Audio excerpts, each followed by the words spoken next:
Part 3, Chapter 5. Remember, Olivia and Gardo are at the prison. They've just sat down at the table with Gabriel Alondras. And Olivia thinks that Gabriel Alondras is Gardo's grandpa. Chapter 5.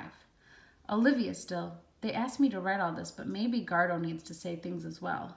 I noticed that Gardo, had stood up and moved behind me. I stood up too. Nobody seemed quite sure what to do. Miss Olivia, said the man. Yes, I said. He blinked. Sit, please, sit. Then he said something in his own language, and the guards helped him to the chair. He was perspiring, or sweating, heavy. I could see moisture all over his forehead, and he found a handkerchief and mopped first his brow, then his face, and then his neck. At last he sat back and smiled. They told me your name, he said. Thank you so much for visiting me. I hope it hasn't been too dreadful for you. It was clearly an effort for him to speak. He seemed very sick to me, far too sick to be in prison. I couldn't think of anything to say. I do not recognize your name, he continued, and nobody would tell me the reason for paying me this honor. Please forgive me. As you can see, you've come when I'm extremely weak, but I never say no. I never say no. The man was not simply weak, he was dying. I don't know how I knew, but I was certain of it. His skin was drawn tight and his breathing was hard. There was a large growth under his jaw and he seemed to be in pain. Everything was an effort. Sitting still was an effort and lifting his head was an effort. I saw him wince as he adjusted his position. He smiled again and I saw his skull clearly through his skin. Oh, he must be really thin. This was Gardo's grandfather? But something didn't seem right. The man had not even greeted him. I'm pleased to meet you, he said. I'll tell you anything you want to know. What is your brief? I still hadn't spoken and I wasn't sure that I could.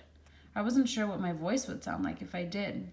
I moistened my lips and said, I'm sorry to have, I couldn't think what to say, to have disturbed you, but Gardo.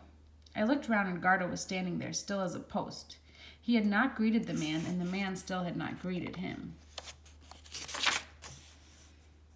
Believe me, said the old man, a visitor is always welcome. Without visitors, I would have gone mad, and they come in fits and starts. I can go several weeks with nobody. Then it's as if I'm back in fashion.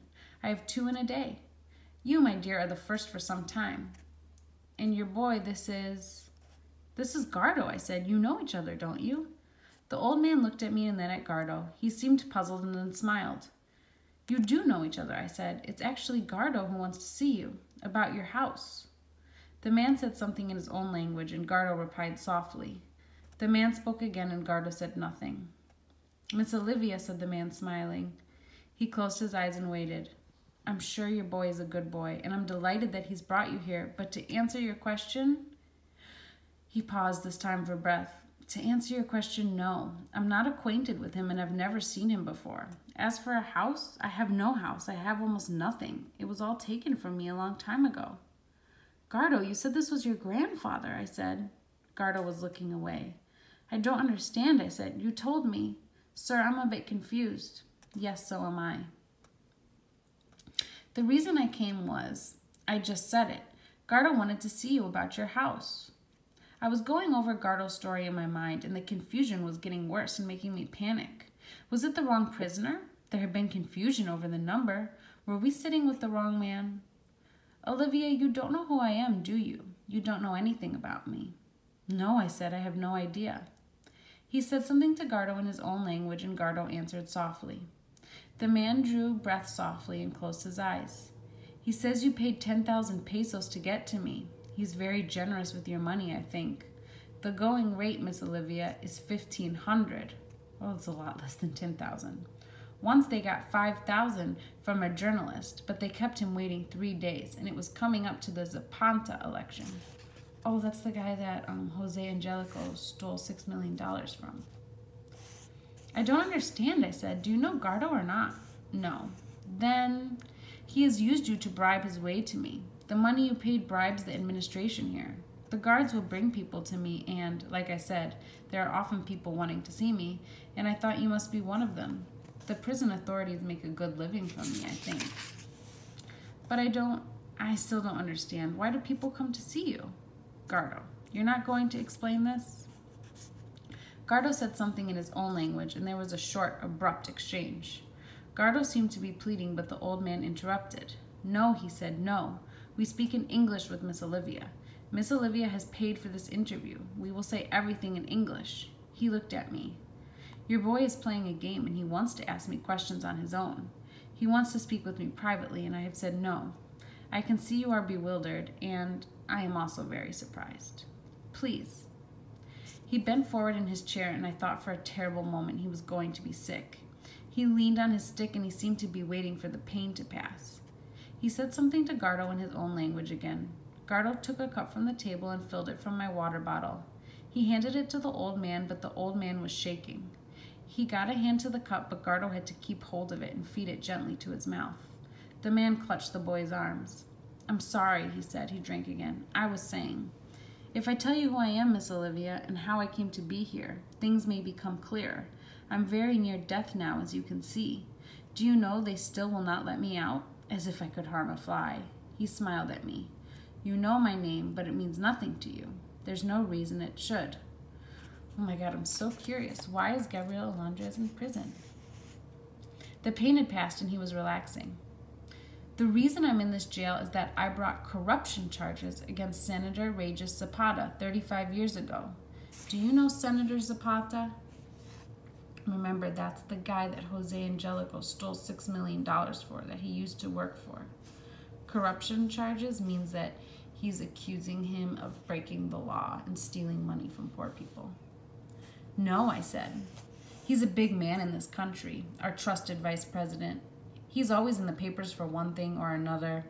You're a tourist and you're passing through, though. You would not know these names. Gardo here will know the name and even the face. Is that true, Gardo?"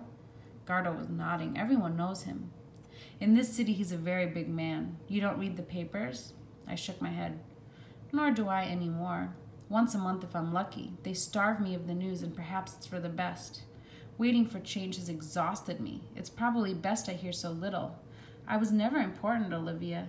I served as a small officer only in the east quarter of the city. Humble ranks. You won't know the system, so I won't. Oh, it doesn't even matter. What matters is that 40 years ago, I came upon information that Senator Zapata had spirited away $30 million of international aid money. So he had stolen money that other countries gave to his country to build things like schools and hospitals.